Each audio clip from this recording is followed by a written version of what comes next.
नमस्कार, मेरा नाम सुनील लड्डा है। मैं बुल्ढाना ब्रांच।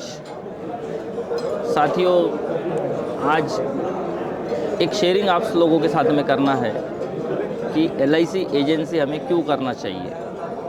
साथियों, मैंने मेरी एलआईसी एजेंसी चालू की थी 2003 में। 2003 के पहले अगर मैं आपको बताना चाहूँगा तो मैंने एक मेडिकल शॉप पे जॉब किया था एज अ फार्मासिस्ट। मैंने जो जॉब किया था, मैं करीबन 4,000 रुपये महीने से मैंने 14 साल काम किया है साथियों। और ये 14 साल के बाद में मुझे एजेंसी का मिलने का मौका मिला। और आज के डेट में इस एजेंसी की ताकत ऐसी है कि ये 4,000 रुपये महीने वाला आदमी आज 4 लाख रुपए महीना कमा रहा है ड्यू टू एजेंसी। आज ये 4 लाख रुपए इसलिए आ रहे हैं साथियों कि ये एजेंसी की ताकत है। मैं सिर्फ ये मानता हूँ, मेरा काम है लोगों को एजुकेट करना, लोगों को कॉल करना, लोगों को आए हुए बारे में जानकारी देना। बस इतना ही मैं काम करता हूँ कि मेरे पहचान में जितने मेरे साथी हैं, मेरे लोग हैं, मेरे दोस्त हैं, मेरे फ्रेंड्स हैं, इन लोगों को मेरा काम है एजुकेट करना। लेना नहीं लेना वो उसका काम है। तो हमारा आपको ला के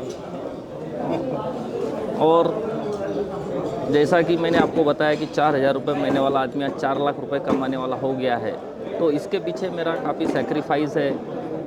जैसे मैं मेडिकल शॉप में काम करता था, 8-8 12-12 घंटे मेरी ड्यूटी थी। तो शॉप छोड़ने के बाद में भी मैं ये समझता रहा कि यही मेरी ड्यूटी है, तो मैंने इस फील्ड में 8-8 घंटे काम किया साथियों। और मेरा एक ही काम है, daily meeting, daily meeting, daily meeting. जैसे कि आपको मालूम है, कोई भी फिल्म क्यों चलती है, आपने सुना होगा डर्टी पिक्चर का डारा, एंटरटेनमेंट एंटरटेनमेंट एंटरटेनमेंट। उसी तरह एलआईसी एजेंसी अगर चलने का कोई राज है तो meeting meeting meeting, meeting the people, meeting the people, meeting the people.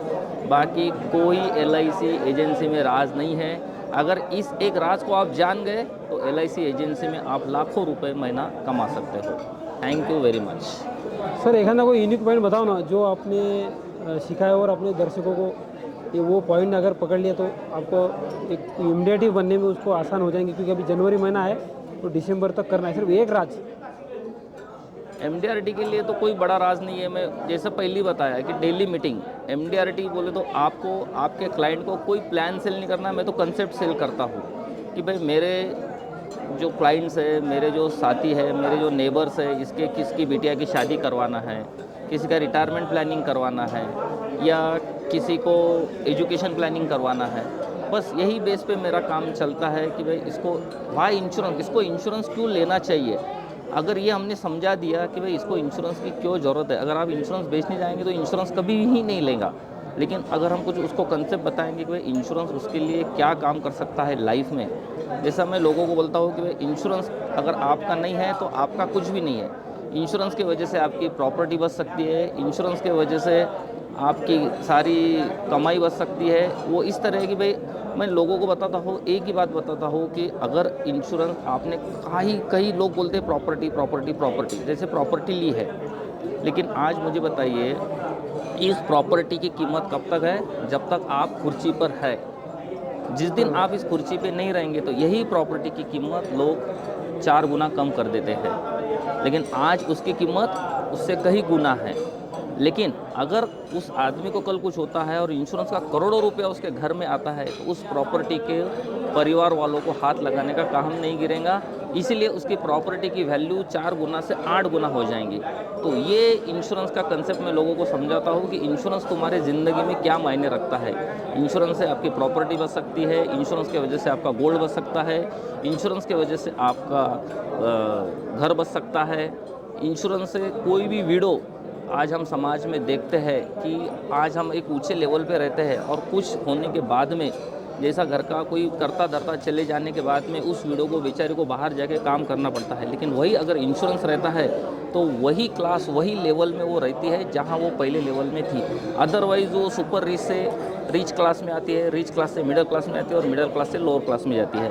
तो हमारा काम है यही लोगों को समझाना और दिखाना। बस इसी पे मैं काम करता हूँ और एमडीआरटी आसानी से हो जाता है। और सुन भाई लास्ट एक प्रश्न है कि तुमने पार्ट टाइम से फुल टाइम कैसे आया, सिर्फ उतना बता दो।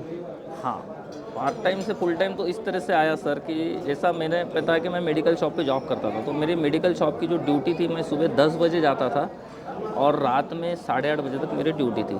लेकिन उस समय मैंने जो इंश्योरेंस का काम किया, तो मैंने सुबह 7 बजे घर से निकलना चालू किया। 10 बजे शार्प 7 से 10 मेरा इंश्योरेंस का काम करता था और 10 बजे मैं शार्पली मेरे मेडिकल शॉप पे जाता था। और 10 बजे जैसे ही मेडिकल शॉप पे जाता था तो मेरे फादर मेरा टिफ़िन लेके आते थे, टिफ़िन वहीं खाता था। फिर सारा इंश्योरेंस का काम बंद, ओनली मेडिकल शॉप। फिर मेडिकल शॉप में 10 से 5 मेरी कंटिन्यू ड्यूटी रहती थी। फिर 5 से 6 हमारे जो डॉक्टर्स है वो घर पे रेस्ट कर लिए जाते थे। तो उस समय मुझे और थोड़ा समय मिलता था, तो वहीं हॉस्पिटल में थोड़ा सा फ्रेश होके मैं फिर से एक कॉल के लिए जाता था और 6 बजे फिर से शार्प मेडिकल पे आता था। फिर उसके बाद में ऐसा होता था कि शाम का 7:30 बजे फिर से मेरे फादर मेरा टिफ़िन लेके आते थे। सुबह का टिफ़िन घर पे लेके जाते थे, 7:30 बजे फिर से मेडिकल शॉप में खाता था। और जैसे ही मेडिकल शॉप बंद होता था 8, 8:30, 9, क्योंकि गायनिक हॉस्पिटल था तो कब तक चलेगा, कोई डिलीवरी पेशेंट आ गया तो समय भी लगता था। फिर 9 से 10 फिर से एक कॉल। तो इस तरह से मैंने ये सिलसिला काफ़ी दिन चालू किया। लेकिन जब मुझे ऐसा एहसास हो गया कि अब मैं ये काम फुल टाइम कर सकता हूँ, तो मैंने मेडिकल शॉप रिज़ाइन कर दिया। और आप यकीन नहीं मानेंगे साथियों, जिस दिन मैंने मेडिकल शॉप बंद करा, मेरे घर वालों ने, मेरे ससुराल वालों ने, सभी ने मेरे से बात करना बंद कर दिया और बोले कि साला ये पागल आदमी है, इसने इतना अच्छा जॉब छोड़ दिया। लेकिन आज वही मुझे बोल रहे हैं कि तूने अच्छा किया। तो इस तरह से मैं फुल टाइम आ गया। मेडिकल शॉप में सुनिए भाई आपकी पेमेंट कितनी थी? मेडिकल शॉप में शुरू में जो मेरा पेमेंट था, शुरू में था 2000 पर मंथ, और ऐसा करते करते लास्ट में 2009 में मैंने जब छोड़ा, 1996 में मेडिकल शॉप में लगा था 2000 रुपया महीने से। और लास्ट में जब 14 साल होते होते 2009 में मेरी सैलरी हो गई थी 10,000 रुपया पर मंथ। और अभी कितनी है? अभी 4 लाख LIC रुपया में? महीना मैं कमाता हूँ। तो फिर LIC एजेंसी जो गोल्ड माइन बोलते हैं वो सही है? यस, बिल्कुल, और करना ही चाहिए। LIC एजेंसी तो बहुत अच्छी बात है, LIC एजेंसी आपको करना ही चाहिए।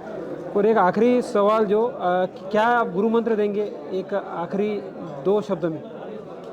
गुरु मंत्र तो वही है कि भाई हम LIC एजेंसी लेके हम समाज का भला कर रहे हैं। ये बिज़नेस ऐसा है कि जिसमें हमारे को हमारा कर्म करना है, लोगों को समझाना है, उसका फल भी हमें मिलेगा। और यही मंत्र है इसमें कि आज भी इंडिया की पॉपुलेशन इतनी बढ़ रही है कि आज इंडिया की जो पॉपुलेशन है उसके हिसाब से जो LIC एजेंट है केवल 2 या 3% है। 2 या 3% भी मेरे ख्याल से काफ़ी है। तो इस वजह से हमको LIC एजेंसी का काम करना चाहिए, बहुत स्कोप है। अगर इस LIC एजेंसी में आप एक MBA जैसा काम करो, आजकल के MBA बच्चों ने तो इस फील्ड में आना चाहिए, आजकल के ग्रेजुएशन हुए वाले बच्चों ने इसमें आना चाहिए। इवन मेरा एक बेटा है जो जिसने BE किया है, वो भी मेरे साथ में इस फील्ड में काम कर रहा है, जिसने पूना के MIT कॉलेज से BE कंप्यूटर किया है और आज वो मेरे साथ इसमें काम कर रहा है। क्या बात है। थैंक यू सुनील भाई, बहुत बहुत अच्छा लगा आपसे बात करके। Thank you very much. Thank you so much sir.